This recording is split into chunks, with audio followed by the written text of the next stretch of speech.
Sabía que decidir en el sector público no es igual que resolver un problema matemático. En esta clase vamos a trabajar tres modelos que nos ayudan a comprender cómo se toman decisiones en políticas públicas. El modelo racional, el modelo incrementalista y el modelo de coincidencias. Además, vamos a incorporar un criterio fundamental para juzgar esas decisiones. Y ese criterio es el bienestar. En una política pública hay información incompleta, actores con intereses distintos, restricciones presupuestarias, presiones políticas, marcos legales, tiempos institucionales y además las expectativas ciudadanas. Por eso, la pregunta que nos va a guiar es esta: ¿qué modelo explica mejor una decisión pública concreta? ¿Y qué agrega el bienestar como criterio para valorar sus resultados? No se trata de aprender nombres de modelos de memoria, se trata de usarlos como herramientas para mirar mejor los casos. Por ejemplo, cuando analizamos una reforma del sector eléctrico, una política de seguridad, una decisión sobre salud pública, una intervención educativa, hay que preguntarnos: ¿se decidió con base en alguna evidencia? ¿Se negoció políticamente? ¿Se aprovechó una coyuntura? ¿Quién ganó? ¿Quién perdió? ¿Qué pasó finalmente con la vida de las personas? Los modelos de decisión son importantes porque nos ayudan a ordenar una realidad que normalmente es muy confusa. En la política pública casi nunca encontramos procesos depurados, limpios, lineales, completamente racionales. Lo que encontramos es más bien decisiones tomadas en medio de presiones, de limitaciones, de restricciones, de conflictos. Entonces, un modelo no reemplaza la realidad. No pretende este modelo, ni ningún otro, decirnos que todos los gobiernos actúan siempre de una misma manera. Más bien, un modelo funciona como un lente. Nos permite observar ciertos aspectos de una decisión que de otra forma podrían pasar desapercibidos. El modelo racional nos ayuda a mirar la decisión desde el ideal técnico, es decir, definimos bien el problema, se comparan alternativas y se selecciona la mejor opción. El modelo incrementalista nos recuerda que muchas decisiones públicas se toman poco a poco, con ajustes sucesivos, porque cambiar todo de golpe puede ser políticamente inviable. Y el modelo de coincidencias nos permite entender por qué algunas decisiones avanzan cuando se alinean problemas, soluciones, actores y oportunidades. En términos prácticos, estos modelos nos ayudan a hacer tres cosas: simplificar, comparar y evaluar. Simplificar porque ordenan esos procesos complejos. Comparar porque permiten distinguir entre una decisión ideal, una decisión negociada y una decisión que surge por coyuntura. Evaluar porque nos obligan a preguntar si la decisión tuvo racionalidad técnica, viabilidad política, capacidad de generar bienestar. Por eso, vamos a pasar del cómo debería decidirse al cómo se decide realmente. Esto es un mapa general, porque vamos a movernos entre los tres modelos de decisión y un criterio normativo fundamental: el bienestar. El primer modelo es el racional. En este modelo, la decisión se entiende como un cálculo. Se parte de un problema claro, se definen objetivos, se comparan alternativas y se selecciona la opción más adecuada. Es el modelo que más se parece a la idea de una decisión técnica. El segundo modelo es el incrementalista, y aquí la decisión no se entiende como una gran solución perfecta, sino como un ajuste gradual. Los gobiernos muy rara vez parten de cero. Normalmente modifican lo que ya existe, negocian con actores, prueban cambios y corrigen sobre la marcha. El tercer modelo es el de coincidencias. Y este modelo nos dice que muchas decisiones no surgen porque alguien siguió ordenadamente todos los pasos, sino porque en determinado momento se encuentran un problema visible, una solución que está ahí a la mano disponible y actores interesados, y eso sí, una oportunidad política que puede que no vuelva más. Y finalmente, incorporamos el bienestar. ¿Por qué? Porque no basta con saber cómo se decidió. También debemos preguntar si la decisión mejoró la calidad de vida de las personas. Una política puede ser técnicamente muy ordenada, políticamente viable, aprobada en una excelente coyuntura, pero si no mejora la vida de la población o no genera valor público, su éxito es bastante discutible. Entonces, la pregunta aplicada resulta: ¿en qué modelo describe mejor el proceso de decisión y qué criterio usamos para juzgar sus resultados? El modelo racional parte de una idea que es muy atractiva.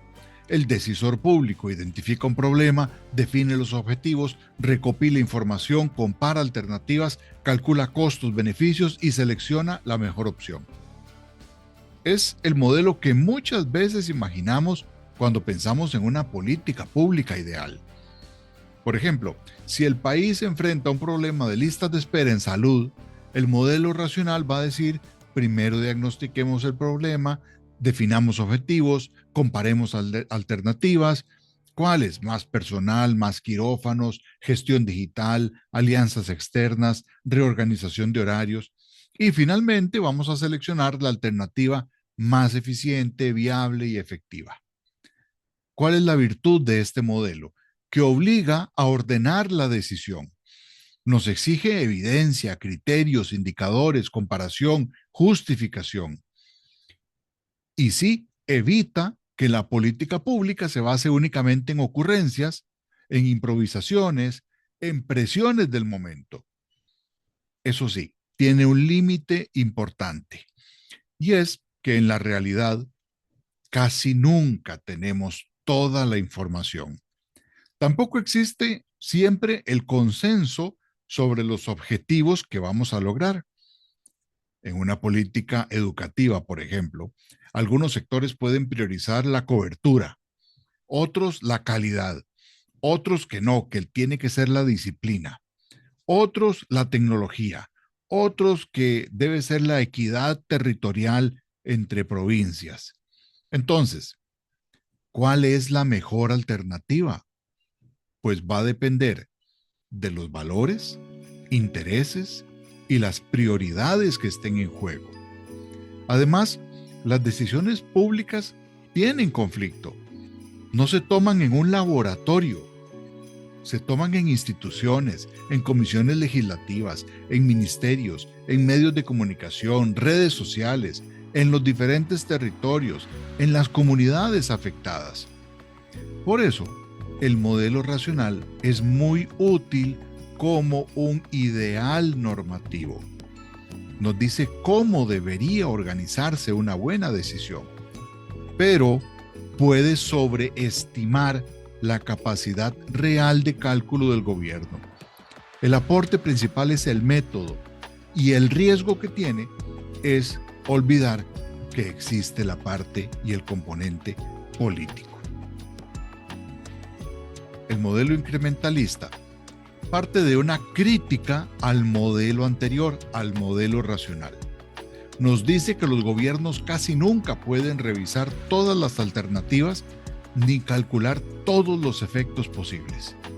Por eso en la práctica muchas decisiones se toman mediante ajustes pequeños, sucesivos, políticamente viables. Y aquí aparece una idea muy importante: los decisores no parten de cero. Normalmente se heredan instituciones, presupuestos, leyes, programas, la cultura administrativa compromisos previos. Entonces, en vez de preguntarse cuál es la solución perfecta, muchas veces se preguntan qué cambio podemos hacer ahora. Pensemos en una política de transporte público.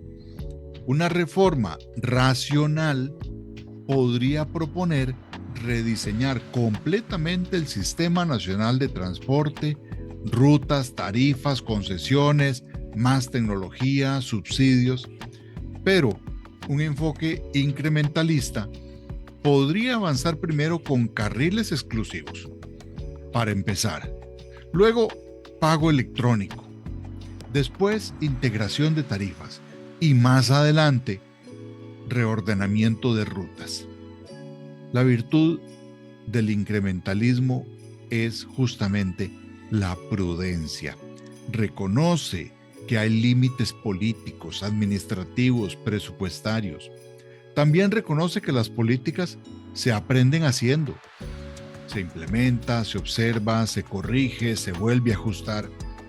Pero también tienen un riesgo. Si solo hacemos pequeños ajustes, podemos terminar administrando el problema sin resolverlo realmente.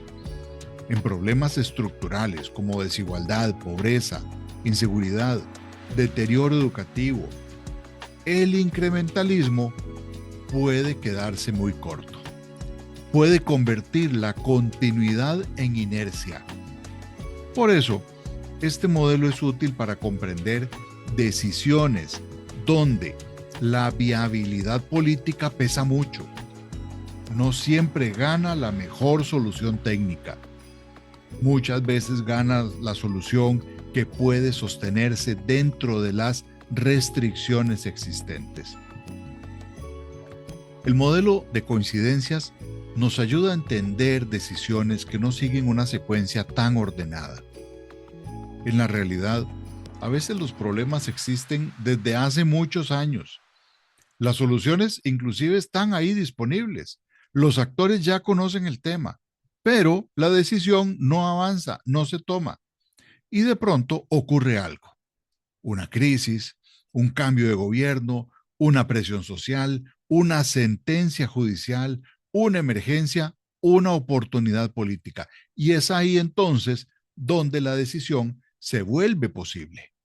Este modelo plantea que una decisión pública puede surgir cuando coinciden varios elementos. Un problema reconocido, una solución disponible, actores que se movilizan y una ventana de oportunidad. Pensemos en una reforma en seguridad pública. La inseguridad puede existir desde hace años. También pueden existir miles de propuestas técnicas, más investigación criminal, prevención social, fortalecer la policía, la tecnología, coordinar entre instituciones. Pero quizá la reforma no avanza hasta que ocurre un evento crítico. Entonces aumenta la presión ciudadana, los medios colocan el tema en la agenda y los actores políticos sienten esa presión que deben actuar. La clave es esta: no basta con que exista el problema, tampoco basta con que exista la solución. La decisión ocurre cuando esa solución encuentra un problema que es políticamente visible, con actores dispuestos y con una coyuntura favorable. Entonces, este modelo es especialmente útil para analizar reformas, crisis, ventanas de oportunidad. También nos ayuda a entender por qué algunas decisiones llegan rápido a la agenda, mientras otras, aunque sean importantes, permanecen invisibles durante años. Su riesgo es que una decisión tomada por coyuntura, por un momento particular, puede avanzar sin suficiente diseño. Responde a la presión del momento, pero no necesariamente está bien formulado ni preparado para implementarse. Aquí comparamos los tres modelos. Es importante insistir en algo. No son modelos excluyentes. Una misma política pública puede combinar elementos racionales, incrementales y de coincidencia. Un modelo racional pregunta cuál alternativa maximiza los objetivos. Su fortaleza es el método. obliga a comparar alternativas, usa evidencia, justifica la decisión. Su riesgo es ignorar el conflicto, la incertidumbre y los límites reales de implementación. El modelo incrementalista se va a preguntar más bien, ¿qué cambio es viable ahora?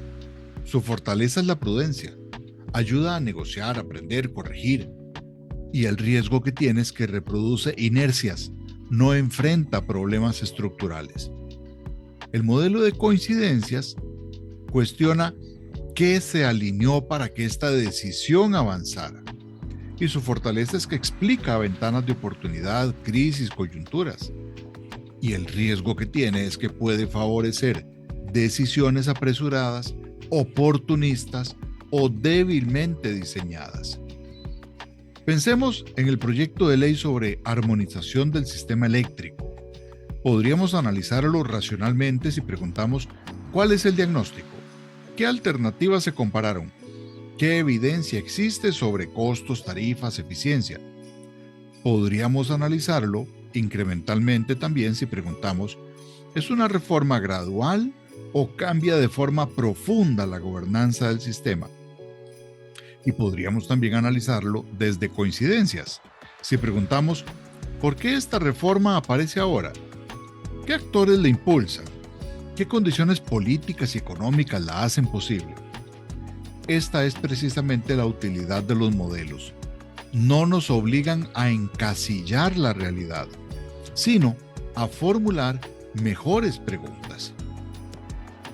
Hasta aquí hemos hablado de cómo se decide, según los diferentes modelos. Ahora vamos a introducir una pregunta distinta. ¿Para qué se decide? Frichters y Krekel proponen que la política pública debe considerar el bienestar como un criterio central. Esto significa que no basta con preguntar qué produce el Estado, cuánto gasta, cuántos servicios entrega. También debemos preguntar cómo cambia la calidad de vida de las personas. Tradicionalmente, muchas políticas se evalúan con indicadores económicos o administrativos. Presupuesto ejecutado, número de beneficiarios, cantidad de obras, cobertura, eficiencia. Esos indicadores sí son muy importantes, pero no siempre nos dicen cómo viven las personas los resultados de una política pública.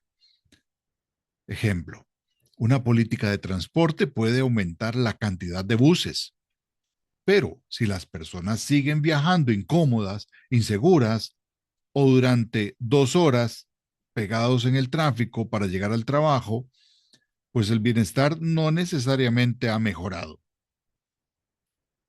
Si vemos una política de vivienda para entregar soluciones habitacionales, pero se ubica a las familias lejos de fuentes de empleo, de centros educativos, de medios de transporte, de redes comunitarias, el resultado puede ser muy limitado, muy cuestionable. La idea de bienestar subjetivo no sustituye otro tipo de mediciones. No significa abandonar los indicadores duros, más bien, los complementa. Nos permite preguntar por satisfacción con la vida, la salud mental, la seguridad que se percibe, el tiempo disponible, la confianza, las relaciones sociales, el nivel de tranquilidad, de autonomía, de calidad de la experiencia cotidiana.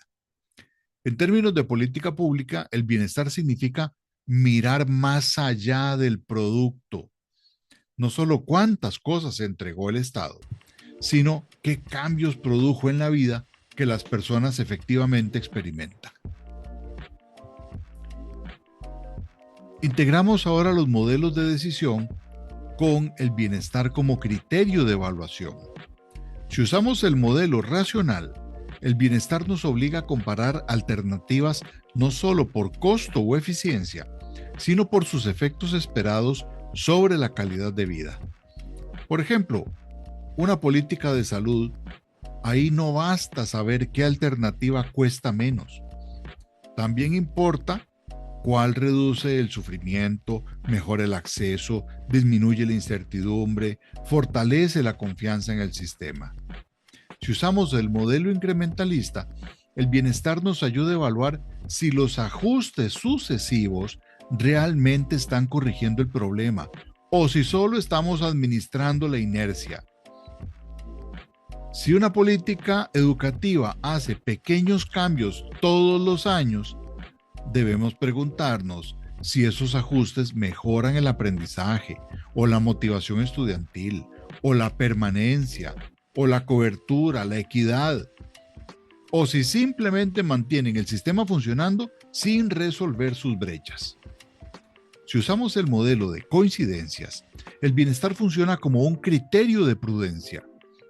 Una ventana de oportunidad puede permitir aprobar una reforma importante, pero no debemos perder de vista quién mejora, quién queda fuera y qué efectos no previstos pueden aparecer.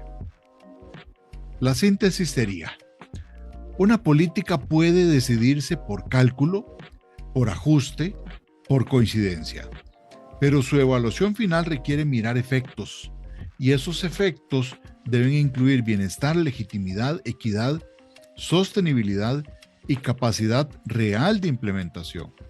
En otras palabras, no basta con preguntar si la decisión fue correcta en el papel.